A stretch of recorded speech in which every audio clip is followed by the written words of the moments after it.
cómo se hace. Ahí estamos. La grabo más que nada para después poder subirla a YouTube y que si algún compa se la perdió, la pueda ver. Bien, como les decía, vamos a ir siguiendo el cronograma, ¿sí? Para que sea más prolijo para ustedes, pero yo voy a ir al revés. O sea, ustedes van a ver los textos con la cátedra y después conmigo lo repasan y lo vuelvo a explicar, ¿sí?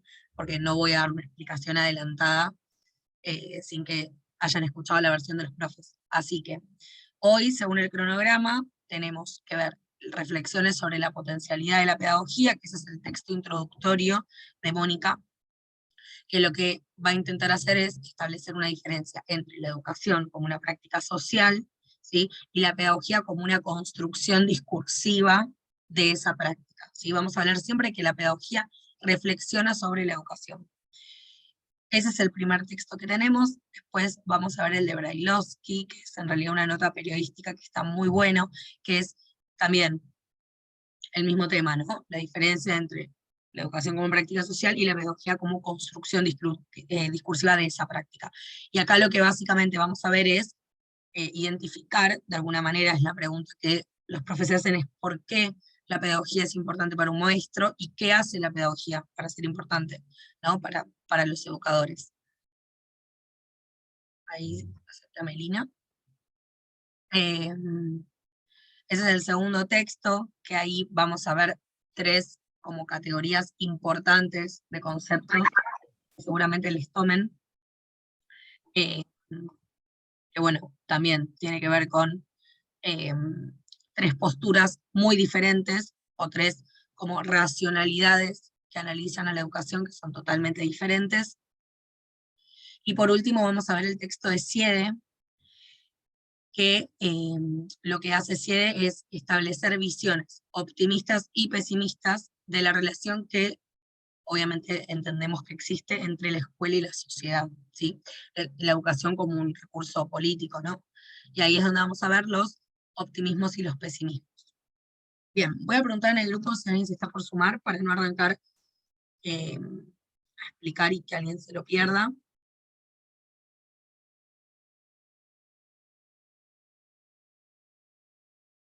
¿Alguien me quiere hacer alguna pregunta antes de arrancar?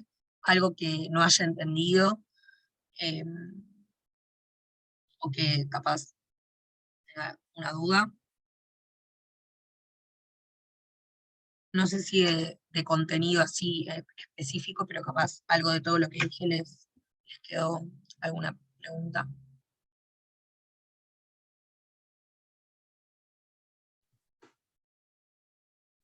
Bueno, bien.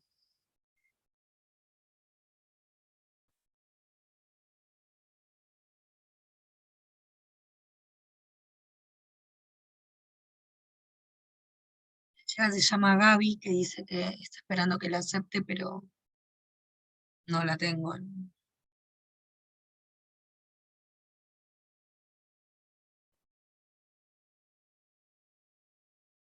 Bueno, voy a arrancar, así no los hago esperar demasiado. Eh, lo vuelvo a decir, bueno, última vez, si alguien se copa y prende la cámara, genial, así nos vemos y también a medida que yo voy explicando, si surge alguna duda, lo vamos charlando, ¿sí? Bien, reflexiones sobre la potencialidad de la pedagogía. Van a ver que en la cátedra todos los textos, de alguna manera, apuntan a lo mismo, ¿sí? Aparecen los mismos conceptos, las mismas categorías conceptuales, las mismas relaciones, pero van mechando con las visiones, ahí está Gabriela, con las visiones de los distintos autores, ¿no? De los distintos autores que fueron aportando, ¿no? A este análisis de la educación desde la pedagogía. Entonces, Mónica lo que hace, en principio, es establecer algunas preguntas, ¿no? Que capaz tienen que ver con cómo, por qué, ¿no? La educación es solo lo que se aprende en la escuela, por qué algunos alumnos fracasan, por qué otros no, para qué ir a la escuela si después capaz no usamos lo que aprendemos en la escuela. Esas son algunas preguntas.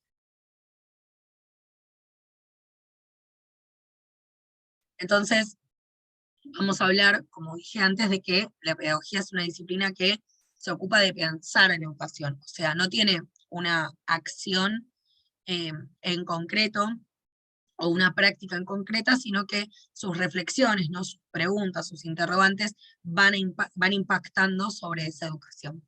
Entonces, hablar de educación, dice Mónica, es hablar de vida, es hablar de nosotros, eh, y lo que va a decir es que existen muchas teorías de la educación que tienen que ver también con nuestra historia, ¿no? Con nuestra trayectoria educativa. Y lo que dice acá, que me parece que es importante, es que a veces creemos que la educación siempre se da de manera consciente, ¿no? Por ejemplo, un niño, una niña, en la escuela sentada en un pupitre, mirando el pizarrón, escuchando, aprendiendo, eso es educación. No, bueno, la educación está en todos lados. La educación está en las tareas cotidianas, está en la calle, está en casa. Eh, Digo eso porque la educación puede ser consciente o no, y a veces, muchas veces naturalizamos que la educación es en la escuela o, no sé, aprendiendo algo puntual. Pero, sin embargo, la educación atraviesa varios momentos de la vida de los sujetos. Eh, entonces, cuando, dice Mónica, cuando hacemos ese esfuerzo por pensar a la educación, estamos hablando de hacernos preguntas sobre nuestra cultura, nuestras costumbres, nuestras maneras de pensar, de ver las cosas. Entonces es importante separar, ¿no? eh, esta reflexión para poder desnaturalizar esa vida social. Y desnaturalizar esa vida social implica no tomar, digamos, nuestras ideas, nuestros valores, nuestras percepciones como únicas, como objetivas, ¿no? Porque eso es algo subjetivo, como esas verdades inmutables, ¿no? No hay otra verdad, ¿no? Son absolutas. Y tomar conciencia que las prácticas no son abstractas, sino que son históricas, tienen un contexto, y eh, eso las hace subjetivas, las hace mutables, justamente, todo lo contrario. Entonces, uno de los objetivos que va a plantear la cátedra, que este texto les va a servir mucho para lo que es el desarrollo, quizás en un parcial, en contextualizar una respuesta. No hay tanto contenido así duro, pero está bueno que vayamos a nuestras cuestiones para que tengan un contexto para abarcar los demás textos.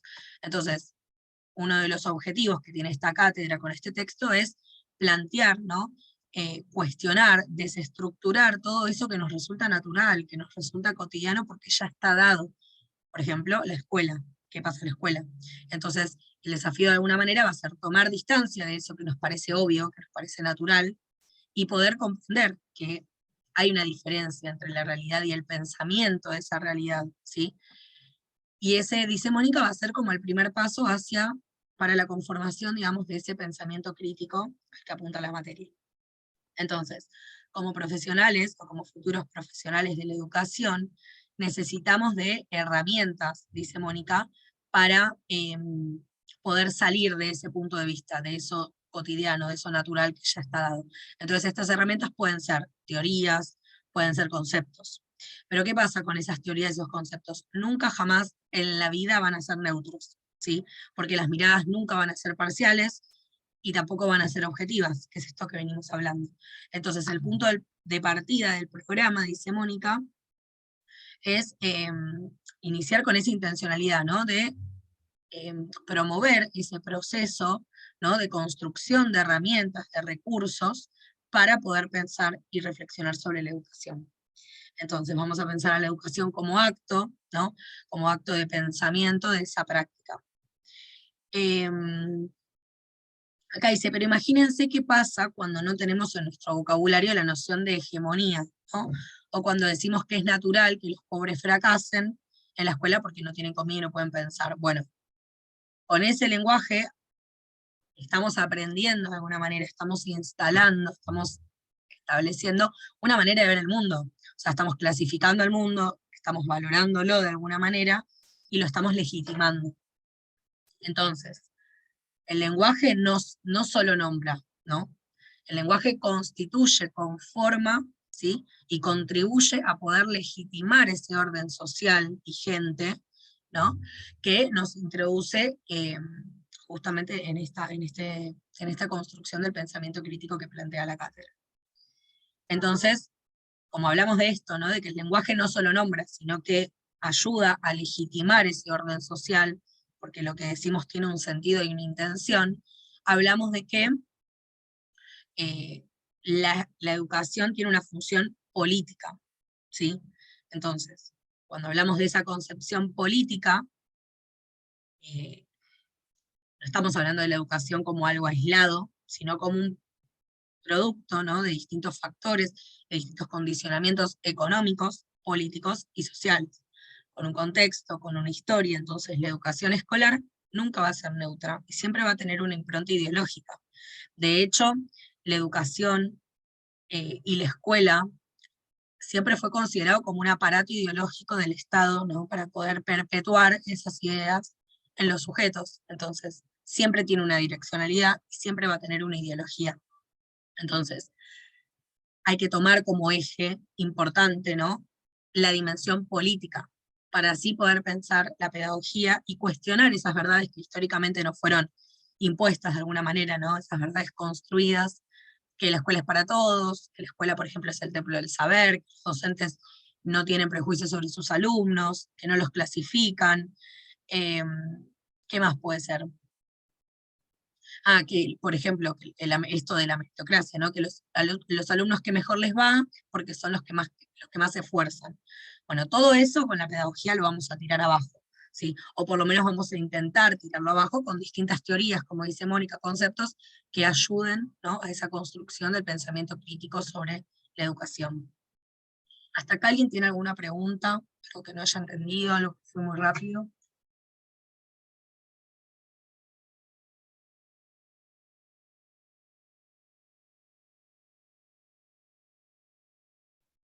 ¿Nadie nada? ¿Un ejemplo, algo que quieran aportar? Bien, entonces sigo. Acá rescaté algo que me pareció interesante en el texto, que dice: la pedagogía eh, se puede considerar como un discurso político que puede estar en un marco legitimador o disruptor, es decir, que puede justificar o puede denunciar las desigualdades. Y este discurso puede ser cómplice o puede ser crítico de esas estrategias hegemónicas de los sectores dominantes. ¿Esto qué quiere decir? Que tenemos que ser muy conscientes de que desde qué posicionamiento hablamos de la educación, ¿no? Por eso, lo que siempre la cátedra va a remarcar es que como cátedra adhieren a una visión crítica no reproductivista, es decir, una, un optimismo crítico, ¿no?, es decir, considerar a la educación y a la escuela como una herramienta importante para la formación de los sujetos, para la transmisión de la cultura, pero con ese intento, con ese desafío constante de poder sacar a la luz todas aquellas prácticas que fueron naturalizadas y que nadie cuestionó y que siempre nos fueron impuestas como verdades y cuestiones absolutas. Entonces, las escuelas, va a decir la cátedra, son lugares económicos, culturales y sociales, que siempre van a estar, o sea, que van a ser inseparables y que van a estar siempre ligados a los temas que tienen que ver con el control y con el poder.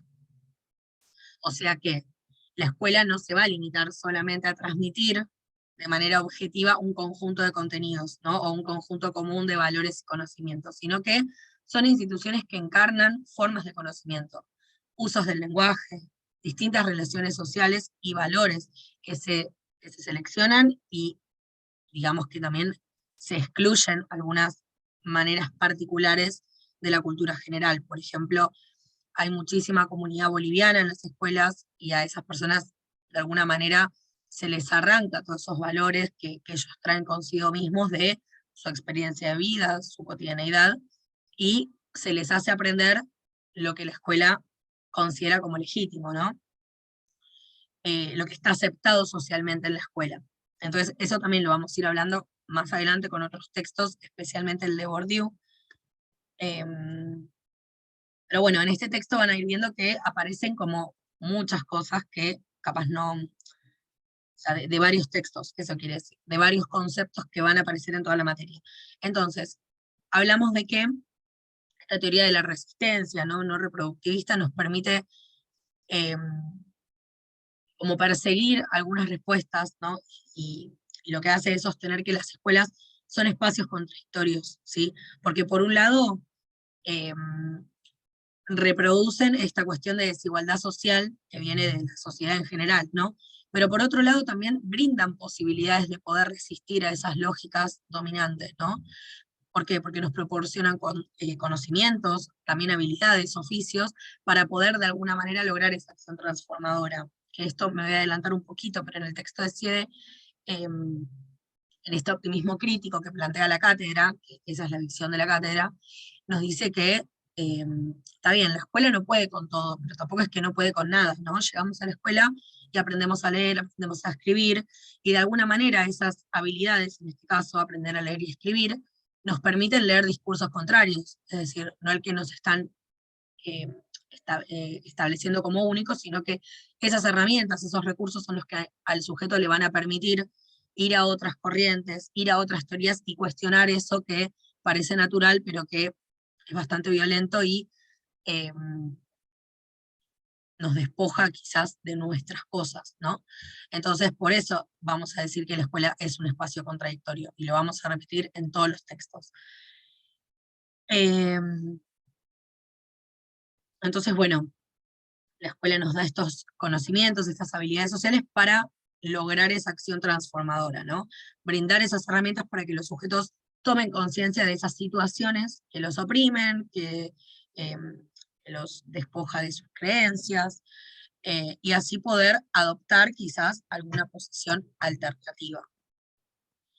Después hace una distinción de que inclusión no es solamente tener como una legislación que promueva a la escuela pública, gratuita y laica, sino que también tiene que ver con esta inclusión de niños, jóvenes, adolescentes, eh, que el sistema educativo eh, quiso dejar afuera, ¿no? De a poquito con distintas prácticas, con el uso de la coerción o del consenso, no sé, a veces no hace falta que te peguen para que pienses como quieren que pienses, sino que hay, como decíamos, el uso del lenguaje, distintas prácticas que también llevan a eso. Entonces, bueno, la cátedra va a partir de un análisis histórico, contextual, ¿no? Estudiando la construcción y las características de la subjetividad moderna, ¿no? Que es, bueno, básicamente la época en la cual se construyen los sistemas educativos. ¿Qué más? A ver.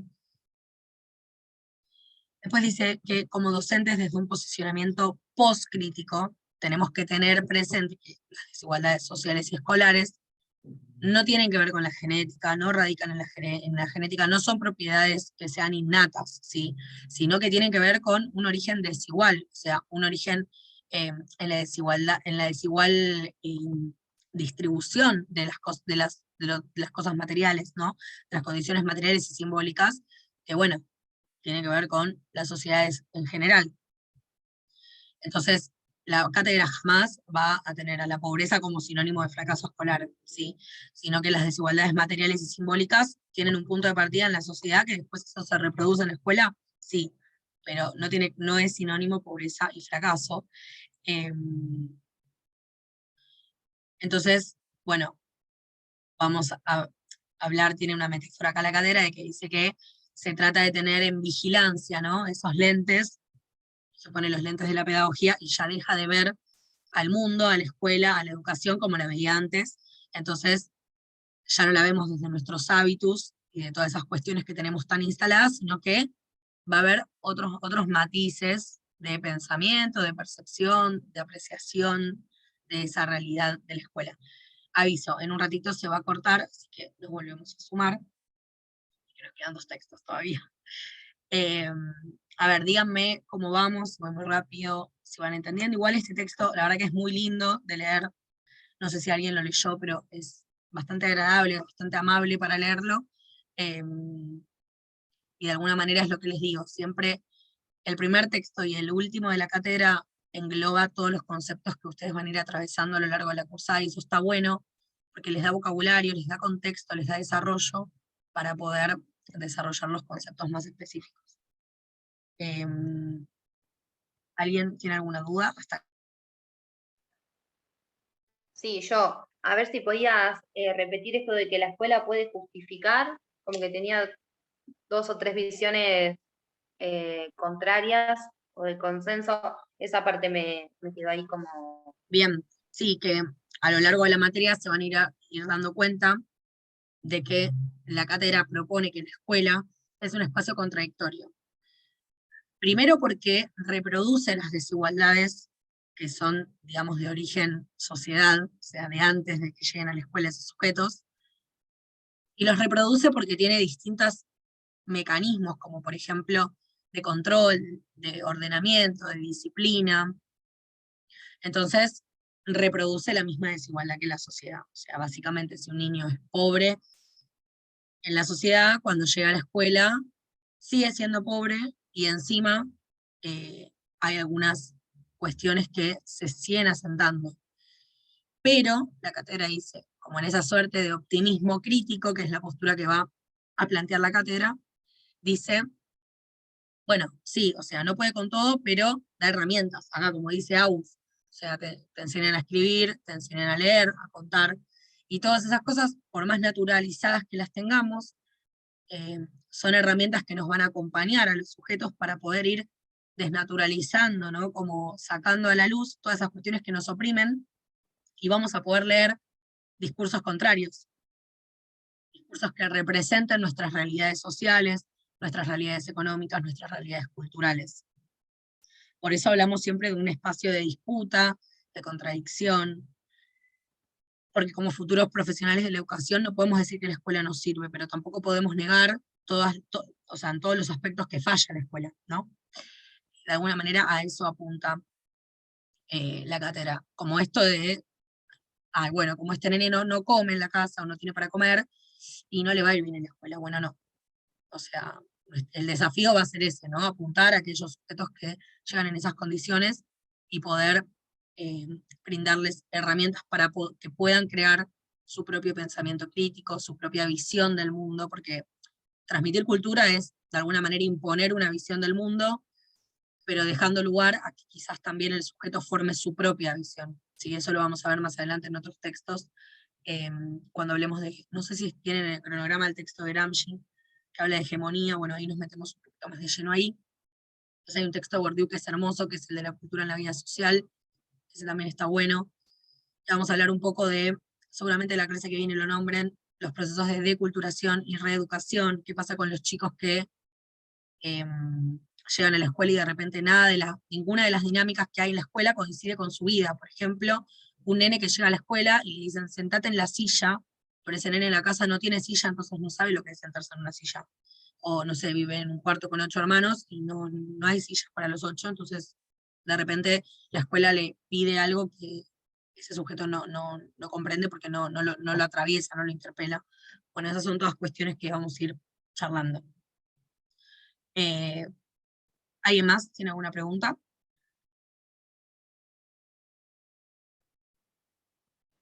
Nadie, seguros. Yo quiero hacer una pregunta. Dale. Entonces me quedo, o sea, para que me quede más claro, la pedagogía lo que hace reflexiona acerca de la educación en cuanto a la dimensión política, histórica, social. Cultural. Eso es. Cultural también, Sí. con un pensamiento crítico no reproductivista. ¿Sería Esa algo es la así? visión de la cátedra, sí. Eso es lo que apunta a la cátedra. Exacto. Ajá. Bueno. Este optimismo crítico que en un ratito lo voy a explicar. Que si hacer una... Sí. Ese optimismo crítico estaría, no sé si en relación con el pesimismo determinista y el Claro, es optimismo de ese ingenuo. texto. Claro, en el texto de Siede, el autor propone un optimismo ingenuo, un pesimismo Sí. determinista, y la tercera posición es la de la cátedra, que es el optimismo crítico. Y ahí habría como una tensión. Todo el tiempo, ahora lo vamos a ver. Ese es el campo de disputa. Es que la escuela es, además de ser un espacio contradictorio, es un espacio de disputa de poder, ¿sí? De discurso. Todo el tiempo es así. Todo el tiempo. Todo el tiempo. Bueno, está bien. Ahora sí me queda un poco más claro. Bueno, vamos a seguir.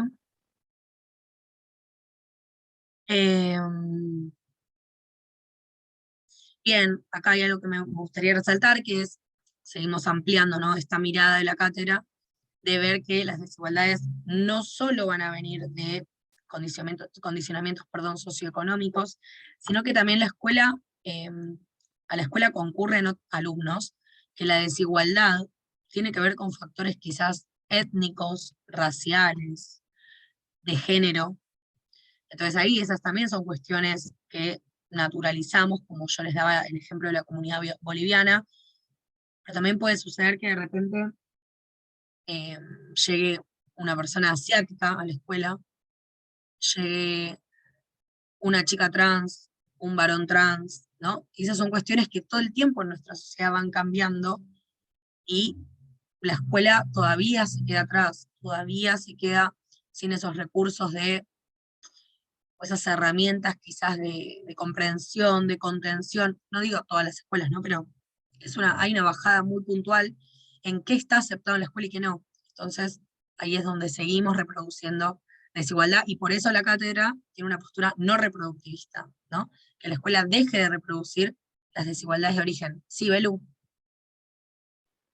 Sí, tengo así como un ejemplo, por ejemplo, mi pareja es docente, profe de matemática, y pasó una situación con una adolescente que le contó a una de sus amigas, en el grupito del aula, que a él le gustaban las mujeres, y bueno, y que estaba con con una chica también ahí en el mismo salón. Cuestión que, bueno, esta compañera llevó todo para el lado contrario de lo que esperaba esta chica, lo comentó en la escuela, a los profesores y no sé cuánto, y los profesores separaron, digamos, de los recreos y de los momentos que por ahí estaban juntas estas dos chicas, las separaron totalmente. O sea, en vez de quizás buscar un diálogo o tratar de unir o de hablar con los compañeros como para consensuar, directamente a esta nena, digo nena 12, 13 años, junto a la novia en este caso, directamente la separaron, así, del recreo, de todos lados, no podían estar juntas, no podían salir juntas. Sacaron el nada. problema de encima, porque esa situación la escuela lo identificaba como un problema, un conflicto. Tremendo, Lo sacaron de encima. tremendo.